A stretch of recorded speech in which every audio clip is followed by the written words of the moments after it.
atas produk-produk asal Amerika menjadi 125%. Itu lompatan yang signifikan, mengingat sebelumnya tarif tersebut cuma 84%. Lonjakan lebih dari 40% ini bukan cuma jadi pukulan buat ekonomi Amerika, tapi juga sinyal keras dari China bahwa mereka nggak main-main. Ini bukan sekedar retaliasi asal-asalan, tapi langkah balasan yang penuh dengan kalkulasi dan pesannya jelas. China tidak akan tunduk begitu saja. Dan bener aja dong, cuma selang beberapa saat setelah keputusan tarif baru dari China diumumkan, sinyal dari Gedung Putih langsung berubah. Muncul pernyataan yang mengindikasikan bahwa pintu buat negosiasi kembali dibuka. Trump yang biasanya tampil tegas dan keras, kali ini mulai ngomong soal kompromi, bahkan terdengar lebih lunak. Pokoknya nuansanya beda banget deh dari biasanya. Sikapnya lebih terbuka. Mungkin karena tekanan dari banyak pihak juga, termasuk pelaku usaha di Amerika sendiri yang sudah mulai panik dengan situasi ini. Tapi,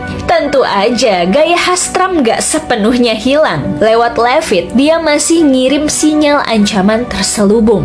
Trump mengatakan, kalau China terus-terusan main balas-balasan tarif, ujung-ujungnya justru bakal menyakiti China sendiri. Amerika adalah negara kuat. Sudah banyak negara yang datang ke Amerika untuk negosiasi dengan kami. Kalimat tersebut lebih terdengar seperti semacam tawaran. Seolah-olah Amerika sudah kepalang malu dan juga kepalang gengsi. Situasinya sekarang makin menarik karena pernyataan itu bisa dibaca sebagai perubahan strategi. Mungkin Trump sadar kalau tekanan ekonomi ditambah ketidakpastian global mulai berbalik arah dan bisa jadi bumerang. Dan di saat yang sama, China menunjukkan bahwa mereka juga tahu cara main keras, tapi tetap dengan wajah diplomatis. Ini bukan cuma adu tarif, tapi adu catur politik global yang langkah-langkahnya makin rumit dan juga penuh dengan kejutan. Trump mengklaim bahwa Amerika adalah ekonomi paling kuat di dunia. Katanya lebih dari 75